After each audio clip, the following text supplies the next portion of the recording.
Please mute your mics. Mic. Assalamu alaikum.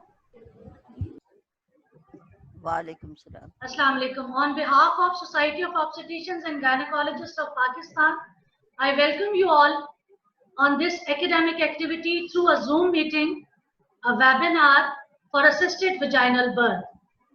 We were facing a lot of difficulties to continue the academic activities, but thank God to technology and to our sponsors and our experts who have agreed to do this activity on webinar. So first of all, we'll start the proceedings for today with the holy name of Allah Ta'ala. I'll request Dr. Razia Qurejo to kindly recite few verses from Holy Quran. Bismillahirrahmanirrahim. Qul huwallahu ahad, Allahus samad, lam yalid wa lam yulad wa lam yakul lahu kufuwan ahad. Sadaqallahul azim. Thank you very much, Dr. Zia. I'll request you to kindly give your welcome speech to the participants. Okay, Bismillahirrahmanirrahim. Dear all the worthy members of the SOGP and all the Vice President, Executive Board and all the speakers of today's meeting, I welcome you on behalf of SOGP. I welcome you on this today's Zoom meeting. As all of you know, that SOGP has been working since decades for the improvement of the women's health and to improvement of the general practitioner, healthcare providers and obstetrician and gynecologists of Pakistan, with the arrangements to improve their knowledge and skills, with organizing all these workshops, CME meetings, annual conferences, biennial conferences, and all this. So this type of, as all of you know, that we are suffering from this COVID crisis, so we have not meet each other on this meetings, CME. We can't hear आवाज you. नहीं आ रही? आवाज नहीं आ रही क्या? So this is a good. बिल्कुल सही आवाज आ रही है डॉक्टर जी, आप बोलती रहिए. This is a good way of connecting. So I think this is a good way of connecting each other and to discuss each and each way. So this type of the meeting is आपकी also. आवाज नहीं आ रही. आवाज नहीं आ रही है. अच्छा, अब आ रही है. अक्षला, आपकी ऑडियो में प्रॉब्लम है, हमें डॉक्टर जी की आवाज आ रही है. आ रही है. Yes, बिल्कुल क्लियर आवाज और शक्ल दोनों आ रहे हैं. So we have, with the thank God, we have completed 1 year of SOGP. So after 2 years, so this SOGP 1 year was very difficult for us. But this is a good way of new technology that we are all connected with each other. We are thankful to all these speakers who have admitted to give their speeches on this assisted vaginal delivery.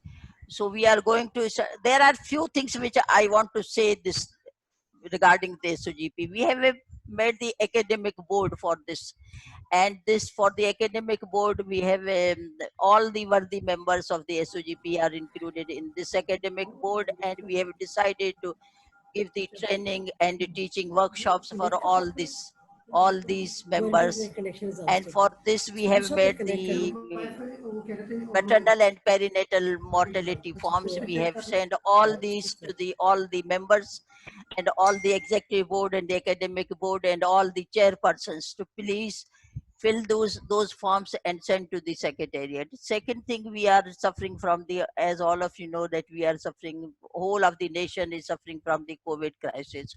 So in this way, we have also sent the forms for central registry form to make them and send to the secretariat.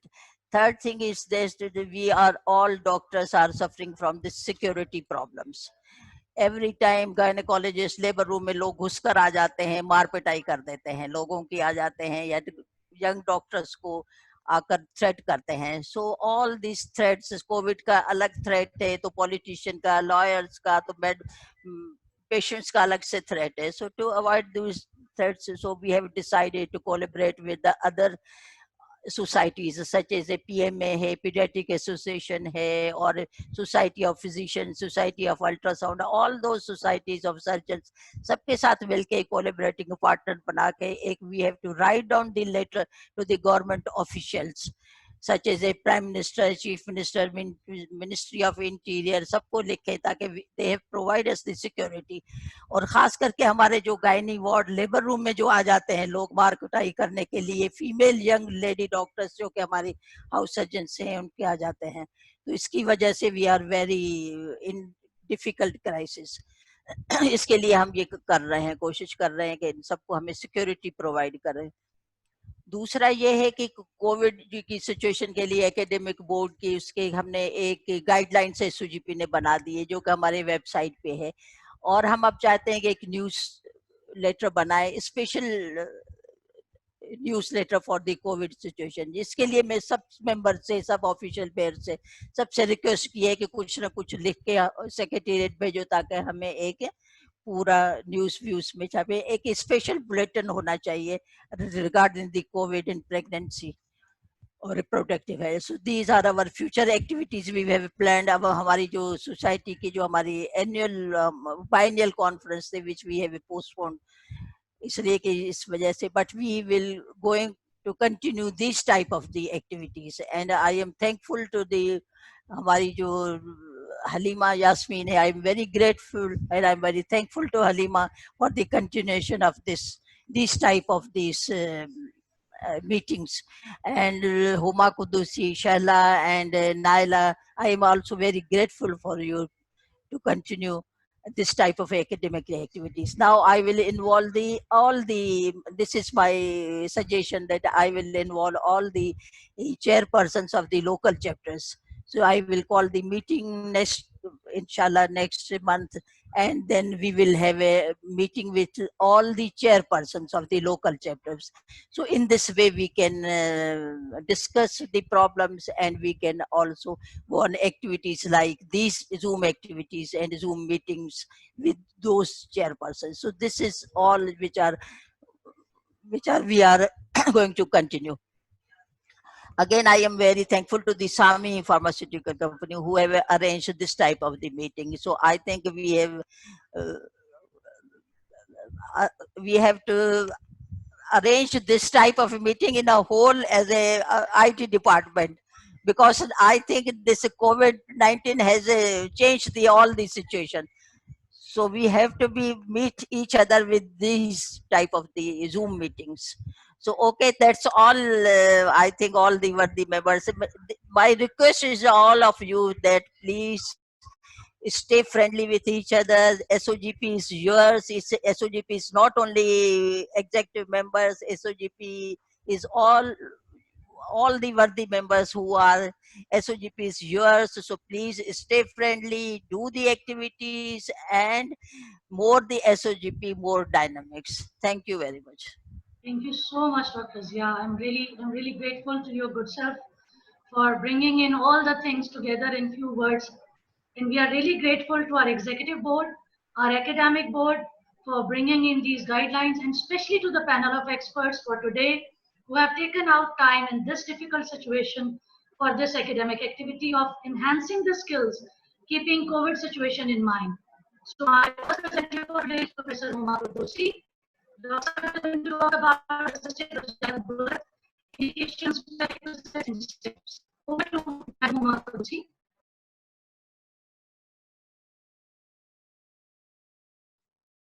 Madam, kindly unmute your mic. Thank you very much, Halima.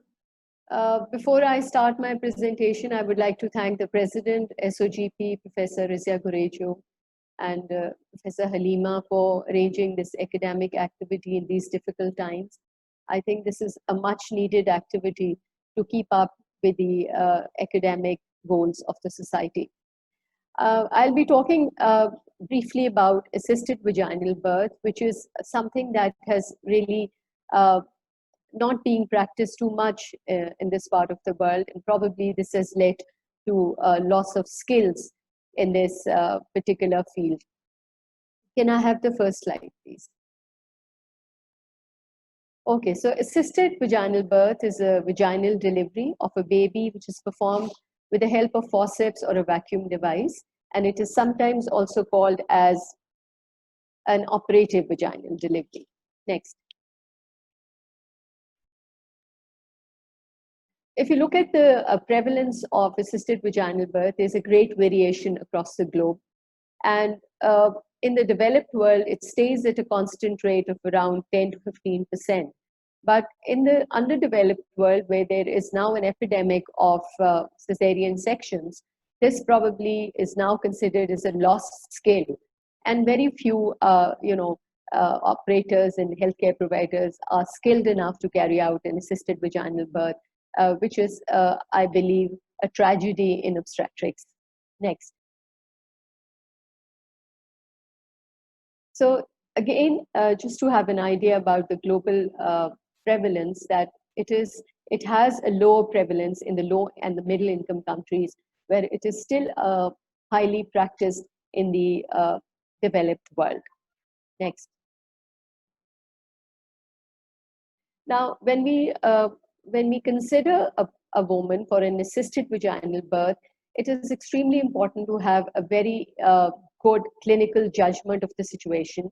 And from the point of view of assisted birth, the level of the presenting part can be divided into an outlet, low or mid cavity level, so as to determine the choice of the correct instrument for the assisted birth.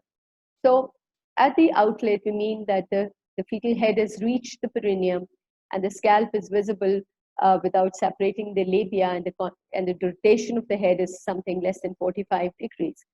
Whereas low in the cavity means that the head is at +2 station, that means about 2 centimeters below the spine, and the rotation is less than 45, but it can be greater than 45 degrees. Whereas in the mid cavity, the head can be still 1/5 palpable, and the station is from 0 to +1, and rotation can be more than 45 degrees. Next.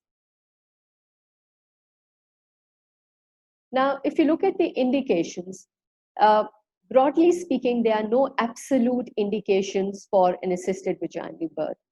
The most important part is a very, very thorough clinical judgment of the situation, which has to be individualized with every clinical situation. But we know that a birth needs to be assisted because of fetal or maternal indications. Fetal indications are always when there is an urgency to deliver the baby because of pathological CTGs, because of abnormal fetal blood sampling, of the presence of thick tenacious meconium. And for the mother, it is basically done when there is a delay in the progress of labor in the active second stage of labor. There can be maternal exhaustion or distress, and in situations where active pushing is contraindicated, like class 3 and class 4 cardiac diseases, hypertensive crisis, myasthenia gravis, spinal cord injuries leading to hypertensive autoreflexia, and proliferative retinopathy. Next. Again, the contraindications can be absolute and relative.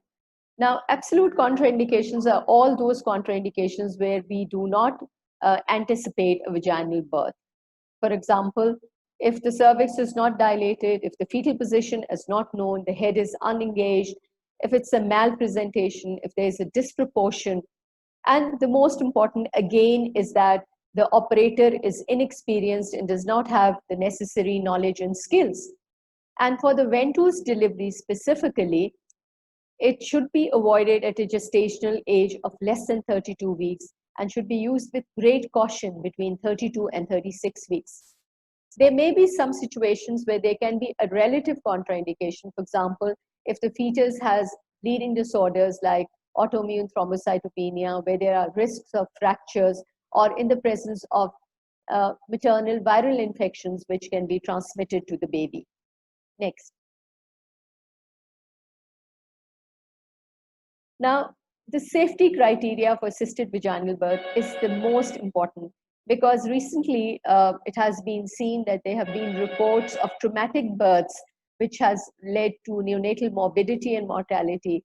And there have also been concerns where the mother was not completely informed of the procedure, and this has actually led to various legal investigations where it was said that the procedure was done without an informed consent from the mother. Next. So the preparation for the mother is that you have to do a full assessment, which includes an abdominal and vaginal examination to make sure that the baby is in the right position, the station is below the spines, the molding is not severe, the pelvis is adequate, and obviously the mother is fully prepared for an assisted birth. Next. As I said, the preparation of the mother is very important because this procedure cannot be a success without the cooperation of the mother. And for that, what she needs is continuous support, information and advice, and a clear explanation of what is happening to her so that she can make an informed choice and give an informed consent. Besides, obviously, good practice guidelines say that there should be aseptic techniques, the Foley catheter put in should be removed, the bladder should be emptied, and of course, an appropriate analgesia should be in place. If it is an epidural, which has already been cited, that is good enough. Otherwise, a pudendal block or local perineal infiltration can be used in the emergency situations. Next. The preparation of the staff is very important because this is an intervention. This is an intervention which needs a team. It is not only just the operator who's going to do this procedure, but it requires an alert and prepared team. So the preparation of the staff is very important, which means that you should have an assistant, you should have the neonatal team ready to receive the baby. The labor room manager or the administrator or the midwife in charge should make sure that the equipment is in the right working order. The light source is there, the woman is in the right position, she's comfortable, you know, she's absolutely informed of the situation, the midwife is there to help you. The procedure can be done because the instruments are rightly in place and they are in the working order. That is very important. Because if in an emergency situation you try to use a vacuum device which is not working, it is going to create a lot of panic and it will delay the situation. So the correct working of the instruments, the correct placement of the instruments, proper light source, the availability of the neonatal resuscitation team should be available to carry out a successful assisted vaginal birth. Next. Next slide, please. Now, whenever, ideally, in the antenatal period, the pregnant women should be informed about assisted vaginal birth. Because as I said, around 10 to 15% of the women are going to need some kind of assistance. And we should also talk about cesarean sections because 20 to 25% of the women might end up in a cesarean section. Therefore, that would be the best time talking about the risks and benefits of assisted vaginal birth and about the choice of instruments. But if we look at the figures, it is very clear that the vacuum is safe for the mother because it leads to less perineal trauma, it leads to less risk of tears, obstetric anal sphincter injuries, but the forceps are most traumatic for the mother. They may be safe for the baby, but they are traumatic for the mother. So you have to make a balanced decision about the choice of instruments, keeping in view the risk profile of these instruments so that you can actually get the best outcome for the mother and for the baby. Next. Now, I would like to just mention about the perinatal outcomes specifically related to vacuum because the vacuum has special concerns for the baby, such as the risk of capillomatomas, subgaleal hemorrhage, retinal hemorrhage, the onset of jaundice, phototherapies, and even exchanged blood transfusion needed by these babies, especially when vacuum is used on small babies under 32 weeks or babies who are between 32 and 36 weeks. And obviously, if they are being not correctly used by an unskilled operator, it can be really, really very harmful for these small babies. So you need to have a good assessment before using vacuum for preterm babies. Next. Next slide, please. So let's come to the recommendations. Now, as I said, that assisted vaginal birth is now considered largely as a skill which is not being practiced by our trainees, and it is a skill which is not encouraged by the supervisors also. So it is important that we ensure our obstetric trainees to receive appropriate training in vacuum and forceps birth, including theoretical knowledge and simulation training. The competency should be demonstrated. They should demonstrate a competency in use of instruments before going for unsupervised assisted births. And in any case, complex births should be done by senior operators. Next.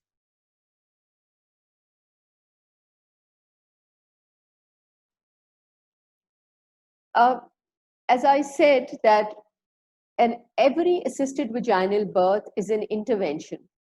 And it is an emergency situation where you are assisting the birth for the interest of the mother or the baby or for both of them. So it will include certain clinical governance issues. Therefore, it is important to have a good documentation of the entire procedure.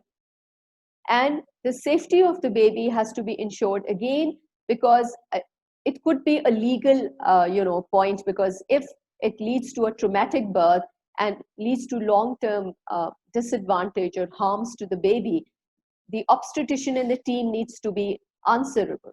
So certain things have to be done. For example, a good documentation of the procedure.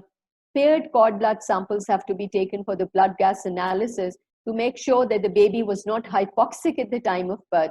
Because if later the baby develops hypoxia, it may be related directly to an assisted birth. Next.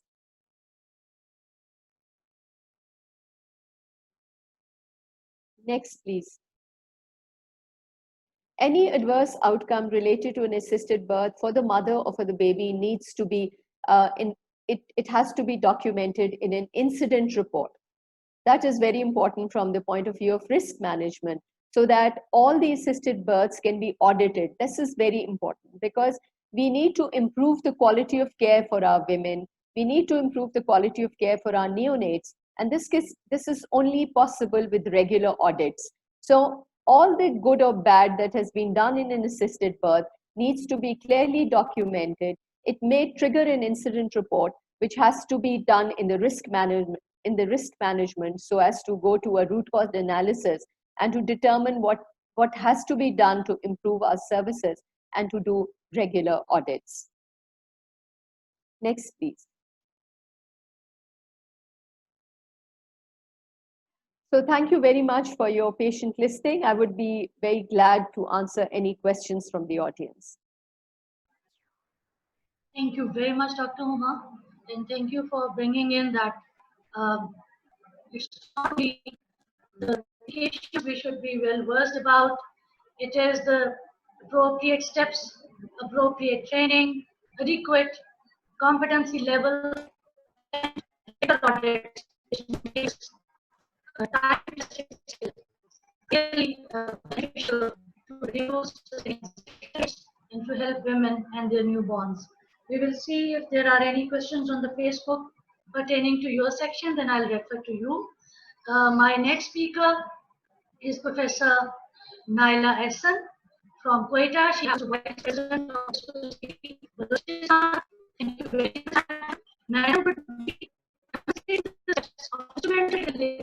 American. Dr. Naila, over to you. Assalamu alaikum. Welcome to everyone in this SOGP learning session, and I'm very thankful to Professor Razia Gurejo and Professor Halima Yasmin to manage such an interesting and interactive session for the learning of our junior members of the SOGP. I'm also very thankful for the Professor Huma Qudusi for enlightening us about the indications, contraindication, and prerequisites of the assisted vaginal birth.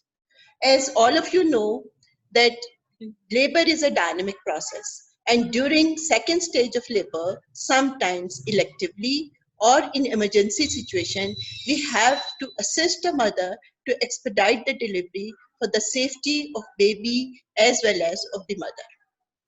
But it has been observed that our juniors are getting more and more trained in doing cesarean sections as compared to assisted vaginal or operational vaginal deliveries. So this is a need of time that they should know the skills, how to use the instrument and how to apply it to conduct a successful vaginal delivery. As Professor Huma has told, that there are certain prerequisites, certain indications on which we use the instruments. Usually for the assisted vaginal birth, we use either outlet forceps or vacuum extractor. There are many types of the forceps, but usually the forceps used nowadays are Simpson forceps.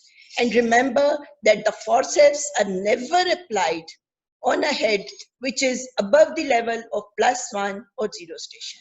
There is no room for using keel-end forceps or mid-cavity forceps. They have been obsoleted and now have changed to the cesarean section. So the Simpson forceps are usually a set of 2 pairs, and this forceps has 2 blades, and when we hold this, every forceps has certain portions. This is known as blade of the forceps, which has a fenestration. It has a pelvic curve which fits in the pelvis of the mother and has a cephalic curve which fits on the head of the baby, and it has a fenestration in it. Its distal end is known as toe of the forceps and proximal end is known as heel of the blade.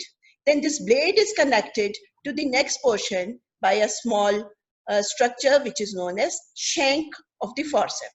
And when the 2 forceps are applied together, they lock with each other, and this portion is known as lock of the forceps. And by which we hold the forceps, this part, this is known as blade of the forceps. So when we assemble the forceps, it consists of blade, shank, lock, and handle. So while applying the forceps, as Professor Huma has told you, that there are certain indications that this delivery is possible to be conducted vaginally. There is no element of cephalopelvic disproportion, or there is no other contraindication for the vaginal delivery. And we try to expedite the second stage of the birth by using either the vacuum or by the forceps. So most of the time we apply the forceps which are known as outlet forceps at +3 station, when the head of the baby is visible at the perineum and there is some maternal exhaustion or there is some fetal distress, and we want to help the mother to enhance the delivery. So before applying, we use the mnemonic of the also as A, B, C, D, E, F, G, H, I, and J. And step by step, we will tell you how we apply these mnemonics. The A stands that before doing any procedure, any operative intervention, we have to take the consent of the patient. So A stand, we have to ask from the patient. And it is better if we get a written documentation, or we can get a documentation from at that time from the patient as well as from the attendants of the patient. Then A also stands, we need the assistance. We cannot perform the procedure, the operative procedure, application of the forceps all alone. We need the assistance, a trained assistant, a junior doctor, a trained DAI and AYA, and at least you need 2 or 3 assistants to help you in this management. Then A also stands for analgesia. Whenever you try to use the forceps, either if the patient is already running in the labor in epidural anesthesia, it's good enough. It is not, then we have to give the either this pudendal block or local infiltration of the xylocaine. Then comes B. The B stands that we have to empty the bladder. Before applying the forceps, we have to empty the bladder, because if the bladder is full, it will occupy the space and head will not descend down. Then comes C. The C stands that we have to examine the patient thoroughly and see the cervix is fully dilated, there is no cervical rim all around, and membranes are ruptured. Then comes D. D means we have to determine the position. Determine the position means the forceps are applied when the head is in occipito-anterior position or in occipito-posterior position. If it is tilted occipito-lateral or occipito-oblique position more than 45 degree of angle, the forceps are not applied until and unless we manually rotate it and bring it in the sagittal plane. We have also to determine that there is no CPD, the baby is not larger enough that by forcefully we pull up the head and the shoulders are struck. There might develop shoulder dystocia. So in all these conditions, we have to determine that this delivery is successfully being conducted vaginally and there is no hindrance in conducting and applying the forceps. Then comes the point E. E means we have, before applying, we have to check that our equipment should be ready, that forceps are ready. You see the forceps are of the same pair. Sometimes in habad dabad of the labor room, lao forceps lao, jaldi karo, ye lagana hai, ek blade chota ho jata hai, ek bada ho jata hai, and they are not properly applied. So whenever you make a decision, you should check it that all of your instruments are readily available and of proper size and of proper functioning. Then comes the F. F means now we have to apply the forceps. This is the main technique which I want to teach you and you should learn, and it is the need of the time that our junior doctors are lacking this technique. So for applying the forceps, you have to hold the forceps in front of you, lock them and see that they are applying in that. Then unlock the forceps, hold the left blade in the left hand, and it should be held like a pen. We hold the blade like a pen. So then we pass 2 fingers of the right hand on the right side of the maternal pelvis and keep the forceps in the vertical position and then slip it down on the side, and the thumb of the right hand pushes the heel of the forceps and adjust it on the fetal head. Hold it, and the assistant will hold the forceps blade with the one hand.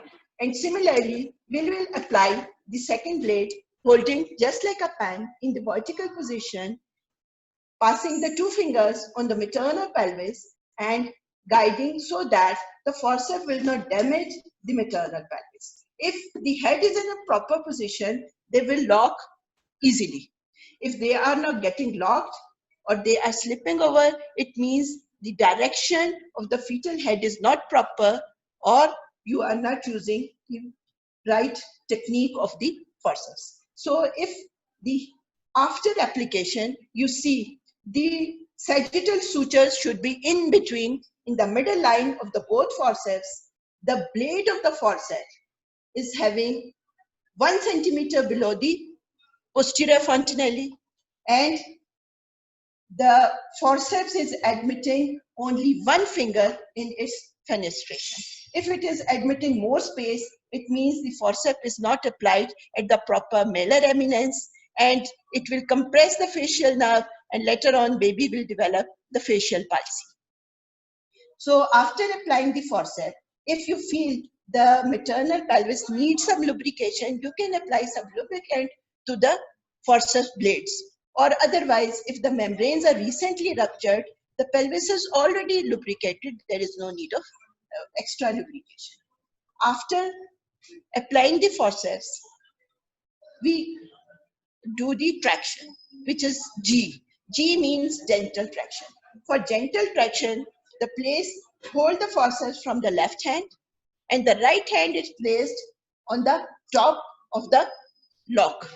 This is known as Paget's maneuver. We push down the forceps in a downward position, and with the left hand, we do the traction. Remember, the traction is done only and only during the uterine contraction. We should not pull the forceps during relaxation of the uterus. So we should push, it will come out. The direction of the traction should be downward, forward, and downward, upward in a J-shaped manner, just like in the direction of the axis of the birth canal. So we will pull it. There is uterine relaxation. We hold it. We can slightly ease the lock so that pressure on the fetal head would decrease.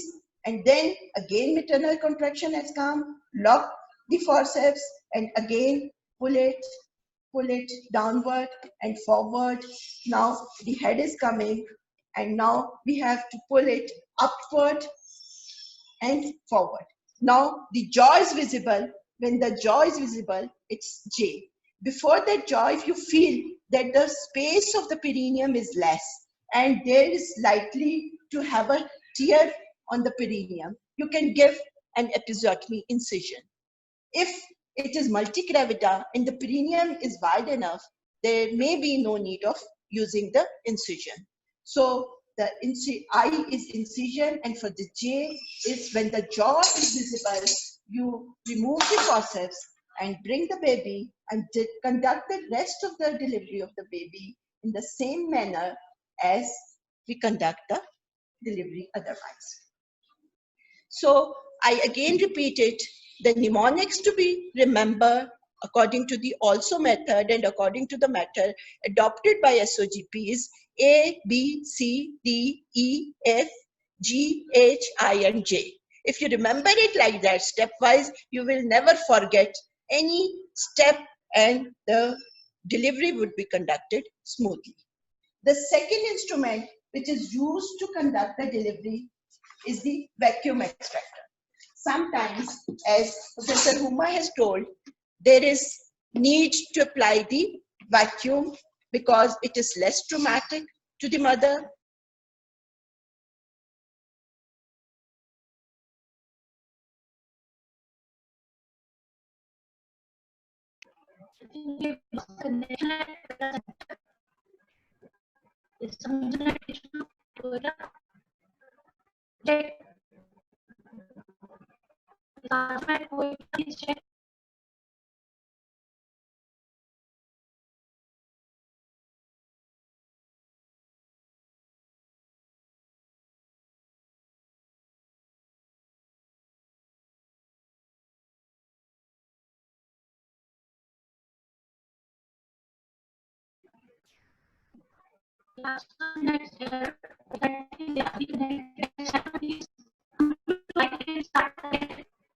Can you hear me again? We were done with forceps and Hello, can you hear me? Yes, Dr. Naila, very clearly. Then we started the vacuum demonstration. Okay, so C is again for the dilatation of the cervix. It never applied on undilated cervix because if you apply the vacuum on undilated cervix, it may lead to severe cervical tears, and lateral tear sometimes extends forward to the lateral uterine rupture. So remember, never apply the vacuum on undilated cervix. So D again, determine the position. It should be either direct occipital anterior or a direct occipital posterior, or if there is a tilt, it should not be more than 45 degrees. So that by hand you can correct it or not. You can apply the vacuum. When the baby's head will descend, it will automatically rotate. So F is the focal point. When we forceps, we say by F we apply the forceps. Here F is the focal point. What is the focal point? Focal point is the point where we apply the vacuum. You see, this is the central point, which is the centermost part of our vacuum cup. this should be 6 centimeter behind the anterior fontanelle on anterior sagittal suture and 3 centimeter anterior to the posterior fontanelle. And we apply the cup. It should come like that its margins are on the anterior fontanelle and posterior fontanelle. It will never involve your anterior fontanelle like that. It will never involve your posterior fontanelle, because if it is occupying the fontanelles, it may produce cephal hematoma or subglial hemorrhage or retinal detachment. So that vacuum should always be applied with the central point in the anterior sagittal suture, and margins are in the sides of the anterior and posterior fontanelle. Okay, now for applying, we apply the vacuum cup. The most commonly used vacuum cup is the plastic bell cup, which have 5 to 7 centimeters in diameter.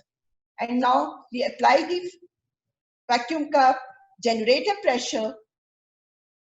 We generate a pressure of 0.2 kg per square centimeter, then pass the fingers and see in this cup, though no maternal tissue is involved and there is no cervix visible around or palpable around that. Then we place the thumb on the vacuum cup and fingers on the fetal head, and then increase the pressure to 0.8 kilogram per square centimeter, and now wait for the maternal contraction. Now the maternal contraction comes, we use the G, means genital traction. We pull the fetal head slowly during contraction, and contraction is over.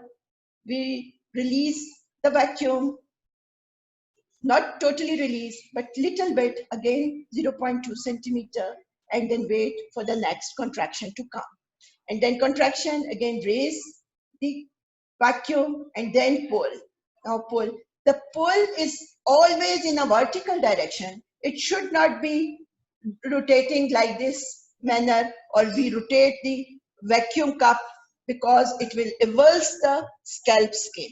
So now we push in a vertical direction, first downward and forward, then forward and upward in a J-shaped manner.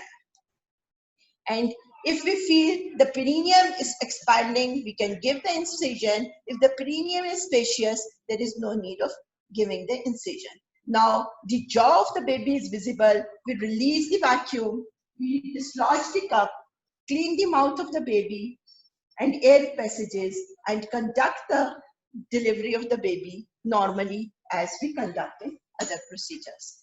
We see for any perineal lacerations, tears, if the episiotomy is given, we stitch the episiotomy, conduct the third stage of labor normally, deliver the placenta, and complete the delivery. And this all is the management of the instrumental vaginal delivery. I hope I have conducted the session to improve your skill, and you might have learned. Thank you very much. Thank you. Thank you very much, madam. I really congratulate you for really explaining it so well. I wish it was useful to all the people who are visualizing it with us right now. My next expert is Madam General Shaila Bakai Saiba. She is Member Academic Board SOGP. Dr. Shaila Bakai is going to relate these steps in a condition when we have a COVID patient. Madam, kindly unmute your mic and speak.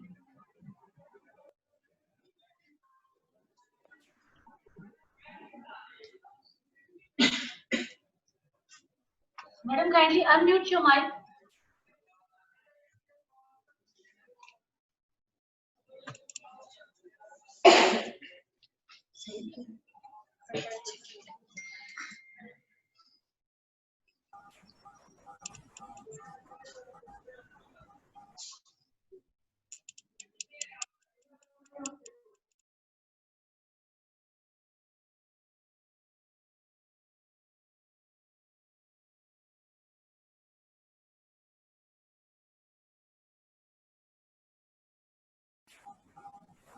Assalamu alaikum. Can you hear me? Yes, madam. we can. Thank you very much. Assalamu alaikum. I must thank Professor Razia Kurejo, Professor Halima, and the whole team of SOGP to be, because of them, we are being able to hold this webinar. Hello? Madam, please go on. It's very clear audio. Thank you, and we can Acha, see mujhe the awaaz slide. pata nahi chala tha. So thank you SOGP, thank you Razia, thank you Halima for having us over here. And I must appreciate the efforts made by Professor Homa Qadusi and Professor Naila. They put us so wise on the assisted vaginal delivery. I'm going to come how to prepare perinatal units to respond to COVID-19 and conducting these deliveries, making the obstetric experience safe for both mother and the neonate. So we'll be talking about the labor, delivery, maternal neonatal care protocols in a suspected or a positive COVID patient. Before I start, I must tell you there is a lot of evolving evidence which is being verified, and I'm going to present what is true today. Maybe the information will change in the next few days or few weeks to follow.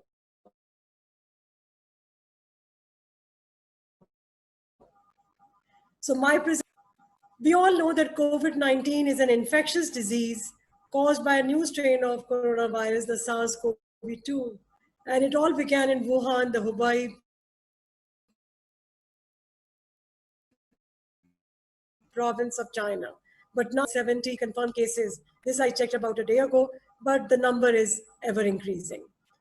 More than about 10 million people affected all over, with more than 4,74,000 dead. And there is an equal number of 4 million, about 5 million people who have recovered from the epidemic. And the Pakistani statistics. So we want to know whether the pregnant women are at risk or not. There were a lot of studies in the literature. The WHO study, which showed that it was a study on 147 pregnant women, and 8% were severely affected and only 1% critical disease. Then we had the UK study, which was about 427 women enrolled, and more than 395 were asymptomatic or mild disease. So the severe disease was in an at-risk population with comorbids, and they were hospitalized. So what we know of COVID-19 and pregnancy out of all these studies, that pregnant women are not at increased risk. They are having the same risk as the general population. But the concerns in third trimester remain because, as of all other viral illness that we have known, the severity would be higher. Most pregnant women were asymptomatic with mild disease, and breathing difficulties were the red flag. So any lady with breathing difficulty needs to go to the hospital sooner. It is not teratogenic, and there were some cases of preterm deliveries and miscarriages, like our experience of MERS and SARS-1. How the transmission occurs, it is usually close contact with an infected person. So that is why we emphasize remaining more than 2 meters away, the social distancing policy. And then it can also occur through indirect touching of surfaces, objects, which have been touched by an infected person.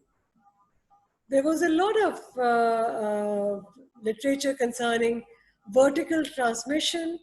It is rare, but it may be possible. 2 cases have been reported, but in those 2 cases, the oropharyngeal and the nasopharyngeal swab from the neonate were taken more than 30 hours later. So there could be an infection from a source later on. So we are not very clear upon it, but as of today, we may say that vertical transmission is not very well evidenced in them. And fortunately, the SARS-CoV-2 virus is not detected on PCR testing in placenta, amniotic fluid samples, cord blood, and the vaginal secretion, and even in the breast milk. So that's good news for us. The clinical presentation could be varied, but a few symptoms like fever, cough, and shortness of breath are very common, but we can have other presentations as well. But a red flag would be respiratory difficulty, persistent pain in the chest, and this rash over the mouth. These are red flags, and these are emergency signals that this lady may collapse. So what happens when a lady reports to an obstetric unit? She goes to the obstetric triage where a history examination and abdominal examination would be conducted. The triage symptoms could be fever, cough, difficulty, gastrointestinal symptoms, myalgias, fatigue, headache, and sore throat. She's screened for those symptoms. And these questions are asked, and we have developed a COVID-19 score chart. And she's given and assigned a score. A score of 3 to 5 would signify asymptomatic or a mild illness. The rest is high risk. Scores greater than 12 are very high. So what how the clinical categorization occurs, it is with symptoms and signs like temperature, respiratory rate, oxygen sats are checked, blood pressure, and heart rate. How we diagnose this? There are clinical screening criteria which makes us suspect the disease. Then all the suspects and positives will undergo chest imaging or a HRCT. Now this is, there were reports, people were very concerned whether an X-ray chest is safe in pregnancy or not. The radiation exposure because of an X-ray chest is 0.01 milligray. And the toxic dose, the teratogenic dose is 15 milligray. So it is very well within the safe limits, and it is done with an abdominal shield. HRCT can also be done. The radiation dose caused by an HRCT is 0.66 milligray. Again, very well within the safe range. The gold standard for diagnosing all the suspects is a real-time PCR done on an oropharyngeal or a nasopharyngeal swab. A point-of-care test is yet to be developed, and pregnancy really does not affect the performance of the PCR test. We recommend universal screening, and this is what the literature recommends, especially after the publication of an article in the New England Journal, which studied about 215 women, and in them, most of the women were asymptomatic, and only 4 were symptomatic. So had it been done only on symptomatic women, we would have missed our 29 women. So after this study, an uproar was caused, and people started screening all women being admitted to the obstetric units. There was some confusion which test to do. This graph really signifies the asymptomatic stage and the onset of symptoms. You see there is a window period where it won't be positive. The antibody test would not be positive. So it is basically the antigen testing which is to be done in the early period. Antibody testing, the combo test available, IgM and IgG, can be done in the later patient after the onset of symptoms. And probably that could be a good test to do to see the immunity status in a healthcare professional. These are the risk factors for hospital admission. The admission criteria would be if there are signs and symptoms of pneumonia, any other danger signs like an obstetric indication, or a radiologically confirmed pneumonia, or the lady is immunocompromised, has comorbids. What about the medications in pregnancy? Are they safe or they're not safe? The consensus for antenatal corticosteroid is safe, and now we have a WHO statement where dexamethasone is also a therapeutic option for the COVID-19 patients. So that makes it even safer. Some concerns were raised about NSAIDs, but aspirin came out to be safe. And even they say a short course, like 2 to 3 days of giving a mefenamic acid course, is also safe. Hydroxychloroquine is safe in pregnancy for therapeutic, not established as a prophylactic agent. Low molecular weight heparin, they improve prognosis and can be administered in the lady because if there is a risk of VTE. So what modification in obstetric care we have made? We encourage telemedicine. In our unit, We do 4 face-to-face visits and 4 virtual visits. The first visit is the booking visit, which is usually done early in pregnancy, but all women are like all other or Pakistani women, they tend to book late. So once they book, that's the first visit, where we try and combine many things like advising them their first prenatal investigations, educating them about the pregnancy. So that's a detailed visit, and they are given a visit for a form for anomaly scan, and that visit, if they are all right, is conducted as a virtual visit where they share their investigations and the anomaly scan report. Then the second face-to-face visit would occur at 28, 32, and then 36. And in between, if they have a problem, they can contact the hospital. We need to rationalize intervention. Unnecessary interventions should not be done. A policy of social distancing, the outpatient is altered, where they sit leaving a chair vacant, and we put more people so that the waiting time is reduced and they go home quickly. A mask for all policy, the doctor, the patient, the attendant, and all paramedic staff, they don masks at all times. There is no need to increase ultrasound monitoring, and we must ensure when they are seen on ultrasound, the probes are cleaned. We need to isolate, we need to develop areas where positive patients and patient under investigation, the COVID suspects, they need to be isolated, and only one support person who is clinical screen negative. We cannot do a PCR screening on all attendants, so we do a clinical screen so as to ensure they are not symptomatic for COVID. We restrict visitation. Continuous electronic fetal monitoring is encouraged, but obviously I'm very sensitive to our resource constraint. So sometimes we do intermittent CTG. A precaution on disposing placenta like all other infectious organic waste. Mental health, they need to be supported, because if they turn out to be COVID positive, they get very stressed out. So we need to reassure them, and then we need to be sensitive about the domestic violence and gender-based violence. The minimal standards of an obstetric unit in the event of this unprecedented COVID pandemic is that we need to have written protocols so that nobody panics, and we can reduce the manpower entering the COVID areas so that we can protect our healthcare professionals. We need to have designated patient under investigation and COVID positive rooms, L&D and OT. We need to have designated team who's going to be on call for the COVID setting, training of healthcare professionals in donning and doffing, and we need to have diagram and checklist and supervisor if the manpower allows. Otherwise, the residents can check each other. We need to identify pathway with minimal exposure so that the healthcare professionals and the patients do not get infection from the hospital setting. So what is the protocol of admission of COVID-19 in the COVID-19 pandemic? We need to organize our gynae ops practice with a triage before they enter the clinic building. And we need to find out whether they are COVID suspects or they already are COVID known positive, or the low risk population who are coming here for routine checkups, outpatient clinic or emergency services. But whosoever we admit, we do universal testing.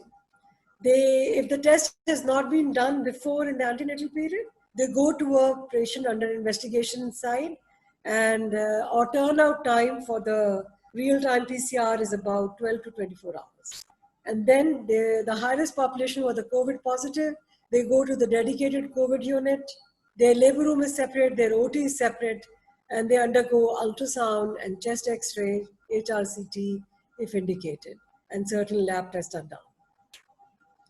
So this is how we segregate our population: the true COVID negatives, the suspects, and the true COVID PCR positive.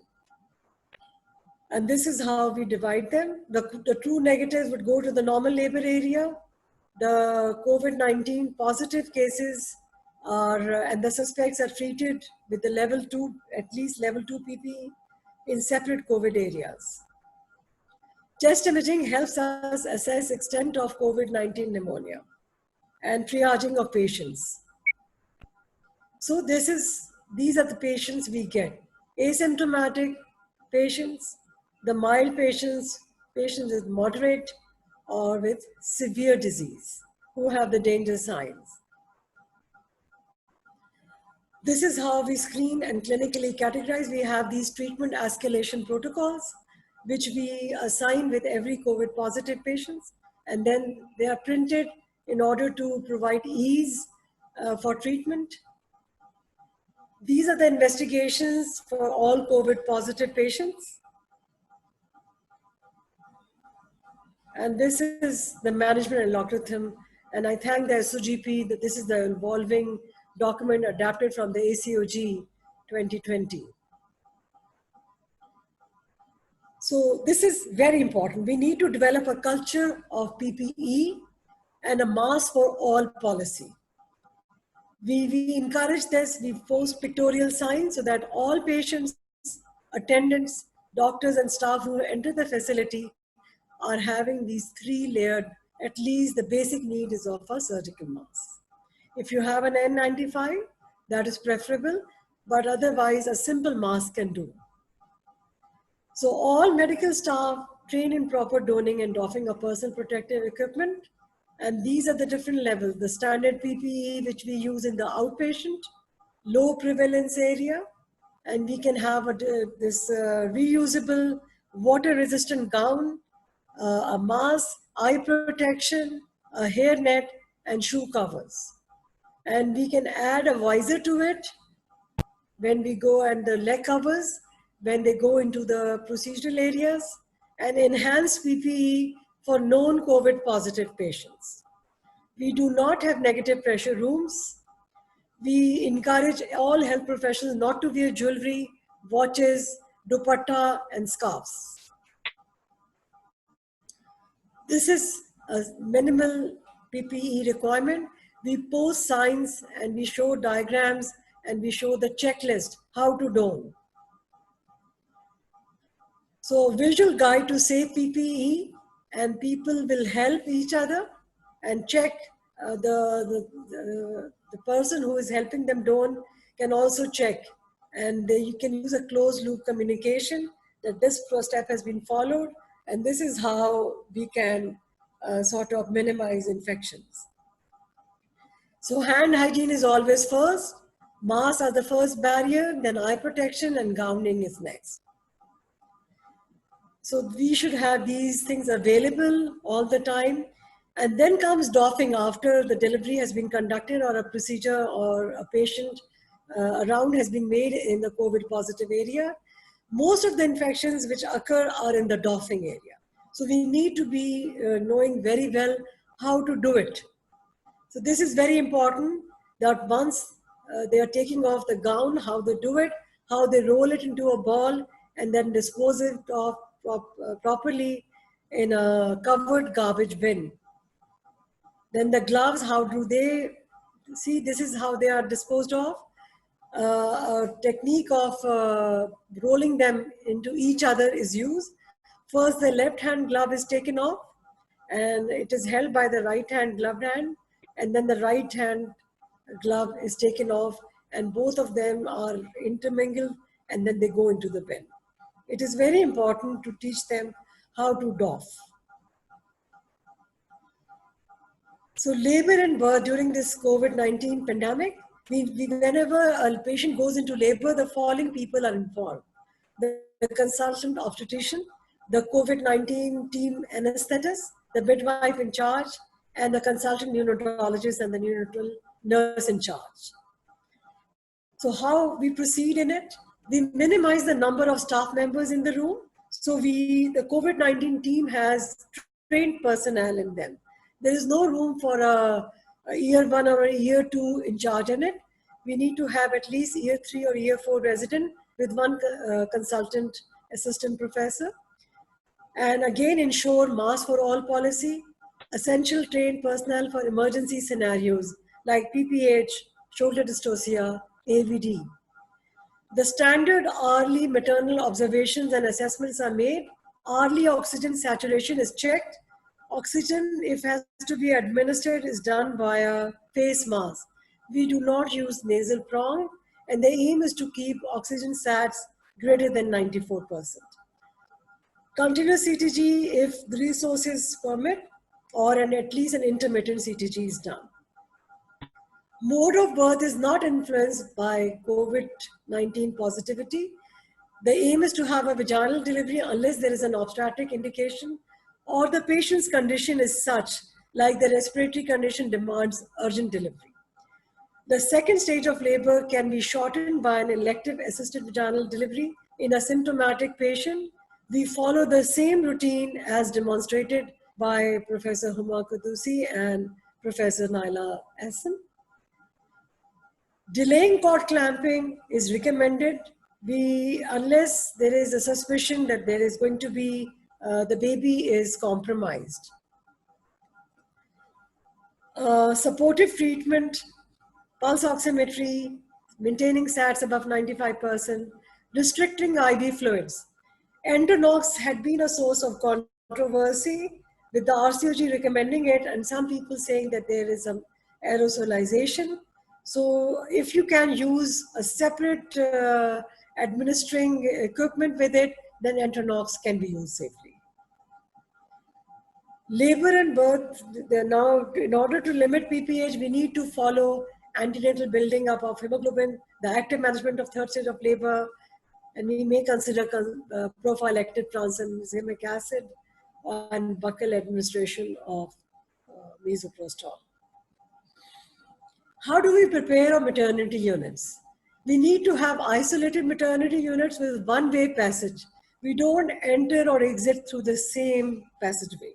So we enter and we don or personal protective equipment, and then we go to the actual patient site areas, and then there is a doffing area, and we come out of the other way.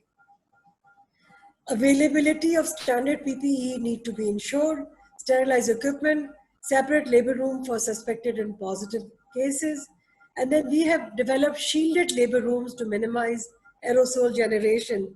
Like the woman in one of our previous talk sessions, we were asked that what is if the person, huffs and puffs and shouts during a labor. We need to have our patient with mask on, and we have developed, I'll show you this talc sheet, roof and screen to minimize aerosols. Now, this is the black frame area is movable.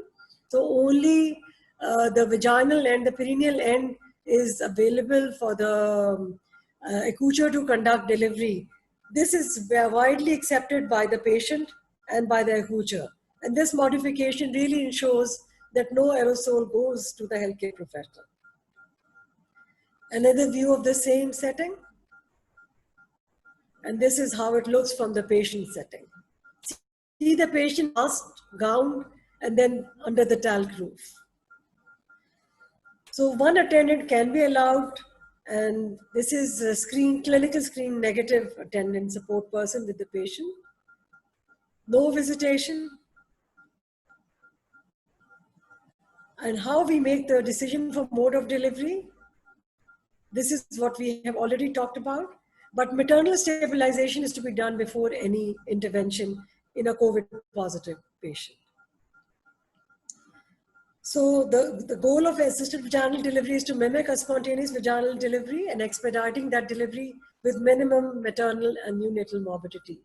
Ventouse or obstetrics as per indication and as per ABD protocol can be used. So this is how we do it. We have already done that. We have these charts available in the labor area so that people remember their acronyms. Similarly, ventouse can be done. And after the delivery, we do documentation, debrief the couple, and debrief the team. What is the discharge policy? We have an expedited discharge for asymptomatics and mild cases, written follow-up instructions for home quarantine, and how to take care of the baby they are instructed. We explain the red flags for symptoms, when to seek medical help. Contraception is provided LARC in the form of LARC with consent. And the neonatologist also helps in the discharge of the baby. We encourage telehealth postpartum follow-up. ICU transfers if required if the maternal condition deteriorates, an escalation protocol is followed from moderate to severe. We don't forget sepsis in them. How the neonatal care is provided? There could be temporary separation while the neonate is being evaluated and the maternal condition stabilizes. If the maternal condition is stable, breastfeeding with maternal precaution is encouraged, and the cot is placed about 6 feet away from the mother, and the standard hand hygiene and face mask policy for mother. So this is how the newborn care is done. The neonate is not admitted unless clinically indicated, and clinical assessment as per usual protocols. The neonate undergoes COVID testing within first 12 hours of delivery. The danger signs in the fetus are looked for. These are the signs which would indicate a SARS-CoV-2. Fortunately, we have delivered 38 patients and no neonate was found to be infected. So that is good news.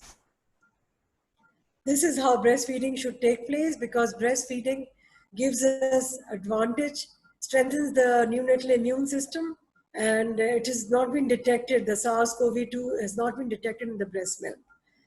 The patient can also use a breast pump, provided she knows how to clean it and observes breast hygiene at all times.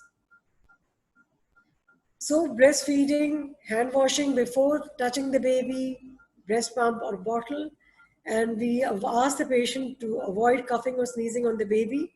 She has to wear a mask. And if she is if she's too sick, then somebody else can help her feed the baby. Strict adherence to sterilization policy for the bottle. We do ask them not to use the nipple of the bottle, we ask them to use droppers. If mother is expressing breast milk, then a dedicated breast pump should be used for her. It should not be shared. In times of temporary separation, the temporary separation could be a separate room or maintaining a physical distance of 6 feet between mother and neonate. But mothers who turn out to be negative, the baby can be reunited, roomed in with the mother. So we emphasize again the hygienic practices, the neonatal resuscitation protocols for the neonate. We know if intubation is required, that's an aerosol generating process, and everybody observes PPE. Neonatal screening should be done through nasopharyngeal swabs within 12 to 24 hours of birth. And the general neonatal infant physical examination should be conducted. This I put just to be sensitive about genital-based violence and the helplines available. So I give you the take-home message that up till now, statistics of COVID-19 in pregnancy show a low incidence, a low fatality rate, and low vertical transmission. In our case series, we do not have any case of vertical transmission. Every pregnancy can be safely dealt with by the healthcare professionals, observing the protocols in place. Proper donning, proper doffing by the healthcare providers can minimize the risk of transmission of virus from patient to patient, patient to healthcare, and so on. Breastfeeding is safe with proper precautions by the mother. By observing social distancing, regular hand washing, and good hygiene, patients will not acquire infections from the hospital. So hospitals are safe for delivery. I again emphasize PPE in our units, and this is the protocol for the OR PPE wearing. We need to display these charts, and the SOGP has recently developed guidelines, and all these charts are available on the SOGP website.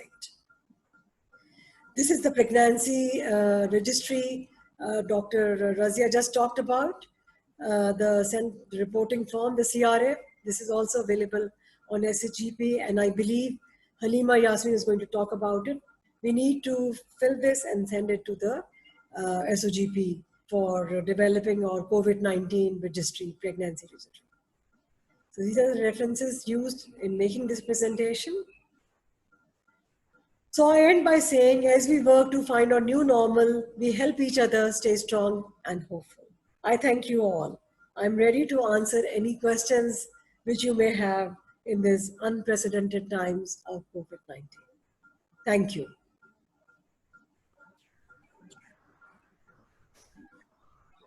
Thank you very much, Dr. Sheila, for bringing in so positively everything we wanted to hear about a COVID positive patient, keeping instrumental delivery in mind at the same time. All the panels of experts have explained their bit very, very beautifully, and I think it was very crisp and beneficial to all those who attended. So let me just get to certain questions which were posted on Facebook. A few, number one question was from Professor Huma. If she could just, in a brief summary, tell the people about maternal indications. When do we think we should opt for an instrumental delivery, keeping in view maternal condition? Dr. Huma. Thank you, Halima. As I said, there are no absolute indications. You have to have a good judgment of the clinical situation. But broadly speaking, for the maternal indications, these are basically where there is maternal exhaustion or where she's unable to cope up with labor, and in also those situations where there is a delay in the progress because of maternal indications. It could be, let's say, inadequate or incoordinate uterine contractions, not giving enough strength for the mother to push the baby out, or in situations where active pushing is contraindicated. As I said, in situations where you have class 3 and class 4 heart diseases, in conditions where the woman has had a spinal cord injury and she can go into autonomic dysreflexias, and women who suffer from proliferative retinopathies, myasthenia gravis, these are the conditions where very, very active pushing is contraindicated. So they do need assistance in birth. Similarly, hypertensive crisis, which is very common amongst our pregnant women, where you have a very high... You have unmute your mic somehow. Your mic has been muted, Dr. Huma, just for the last 1 second. Otherwise, you were audible. Can you hear me now? Yes, please. So as I said, that there were no absolute indications, but you have to see the situation and have a good judgment of the clinical scenario. And basically, you are helping the mother to, cope up. So all those indications where you are facilitating because the mother is unable to cope up because of distress, exhaustion, or an underlying medical condition would be useful for assistance. Thank you for recapping so well. So next question from Professor Naila. People just wanted you to just jot down the mnemonic we used in our presentation and what do we mean by that shortly. As they are streaming up on the Facebook. Dr. Naila, just by the mnemonics, what do we mean by Thank you very much, Dr. Yasmin. The mnemonics which is used for the application of the forceps are A, B, C, D, E, F, G, H, I, and J. These are the mnemonics which are adopted by the also. The A stands for asking, taking the consent, assistance, and analgesia. B for emptying the bladder. C for full dilatation of the cervix and rupture of the membrane. D for determination of the condition. And can you hear me? We can clearly hear you, Dr. Naila. Okay, so D for the determination of the proper condition, whether it is suitable for the application of a forceps or not, and E for equipment to be ready, already available, sterilized, readily placed beforehand.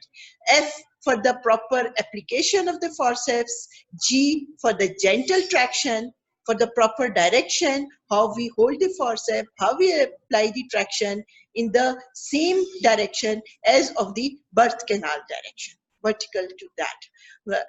And H, halt in between the uterine contraction. We should not pull the forceps in between the relaxation of the uterus. We should not pull the forceps forcefully, we have to only apply the pressure of the forehead. And secondly, the midwives should not push from the abdomen, from the fundus of the uterus, and it may lead to the rupture of the uterus. And secondly, if the forceps are not going successful by 3 consecutive pulls, we should abandon the process. Or the vacuum is popping off 3 times, or it is not coming out the head of the baby by 3 pulls, or maximum duration of that should not exceed more than 10 to 15 minutes. Then I for the incision, for looking at the episiotomy when it is needed. It should be given when the perineum is overstretching more than 4 centimeters, and then you have to give an incision and then extract the baby. Then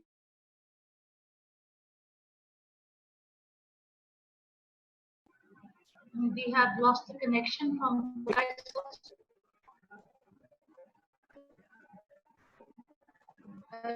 seconds, otherwise I'll turn to Dr. Shaila for the questions, because it's already almost we are above our time.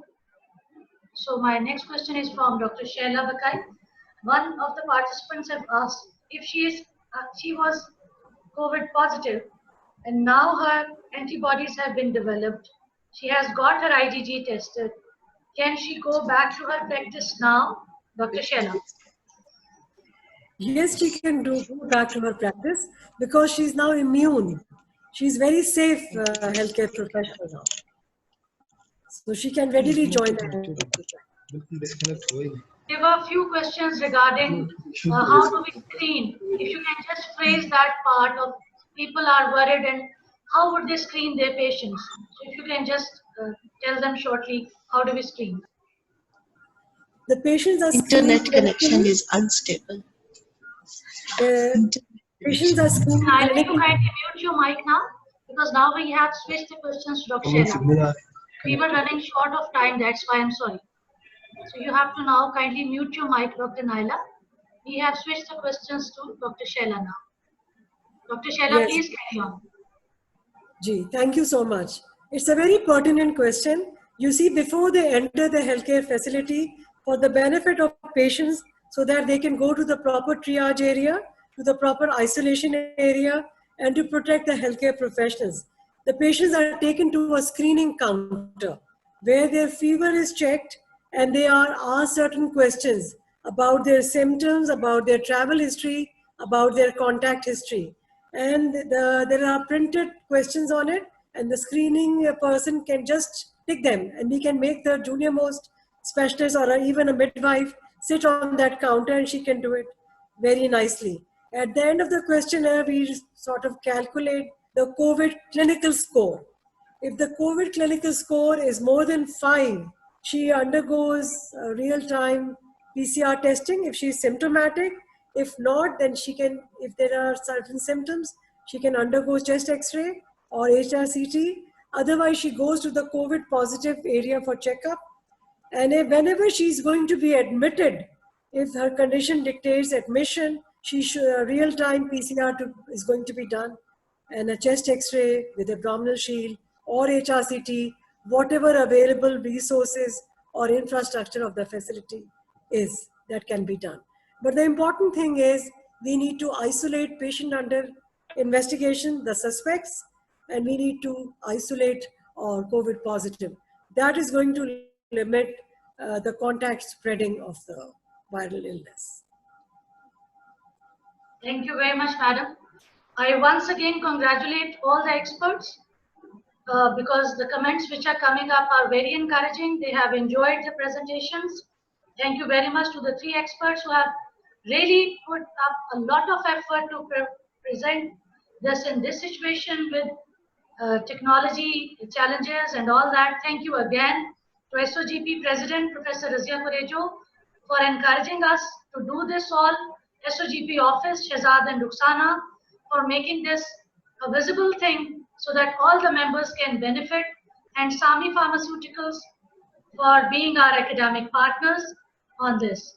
Thank you very much, SOGP team of members who are there all the time with us, and they have encouraged us to do these activities This would be a continuous feature from SOGP now. I'll request Mr. Shehzadur Rahman to kindly show the COVID registry forms to the participants. We also have maternal and perinatal death registry forms. All the members are requested at the local chapters, at the provincial chapters, to kindly fill these forms, send them via email to Rukhsana SOGP Secretariat. We will soon be having a presidential meeting with chairs of the chapters on 30th June, and all the members who have managed the cases of COVID patients on 4th of July. Please stay connected and keep on looking at the Facebook and WhatsApp group of SOGP. Thank you, everyone. After these, Shehzad, show this form, go up. This is the COVID registry form. It is very simple. You just have to fill in, say yes, no.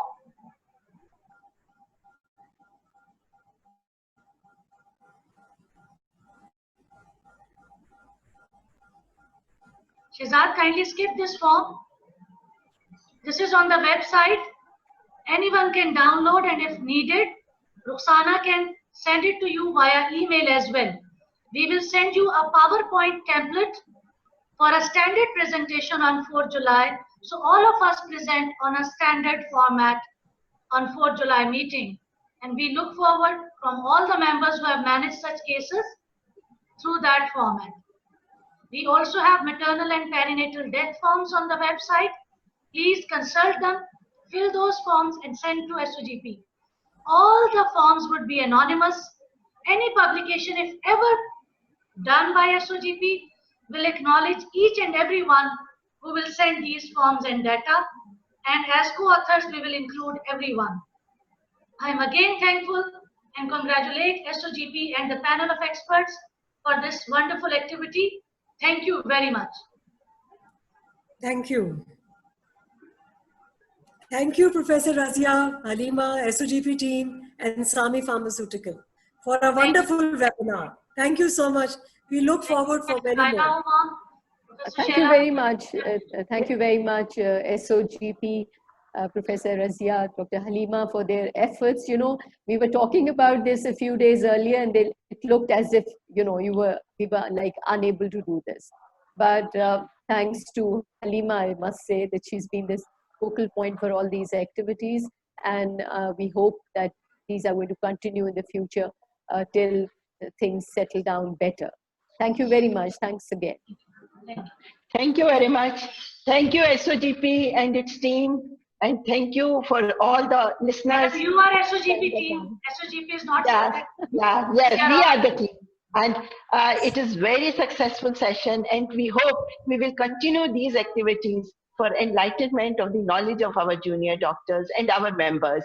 Thank you very much. Dr. Razia, for you to conclude and then we leave. Yes. Thank you so much, Dr. Halima, or Huma, Shaila, and Naila. Thank you so much for being a team of wonderful SOGP members. I request all of the worthy members of the SOGP, please continue to support SOGP, that we will arrange these type of activities, and this is useful for our junior doctors. Assisted vaginal delivery is very common for these trainees also, FCPS, MCPS, and IM and DGO trainees, because they have one of the OSCE station, one of the, and now the COVID-19 situation, I think in FCPS students, they will got this type of the question. So this is very useful session for all the junior doctors, even MCPS, FCPS, IM students, and DGO students, because everyone has a one of this type of the OSCE station. So this is very useful, and I hope this type of the emergency obstetrics maneuver, we will continue to doing this, because on the dummy pelvis, first we have indication, contraindication, then on the dummy pelvis we will describe, then pandemic situation of the COVID, very useful appreciation, very useful talk by the Dr. Shaila. So this type of the activities, inshallah, we will continue. We have involved all the members, all the chairpersons of the local chapters to kindly these type of the to conduct these type of the activities. And I am very thankful to the Halima. Again, I am very thankful to Halima, Ruxana, and Shahzad. Thank you very much, everyone. No, So this is let's close it now. Your leadership means a lot to us. Thank you, everyone. Thank you very much. thank you, Thank Khuda Hafiz.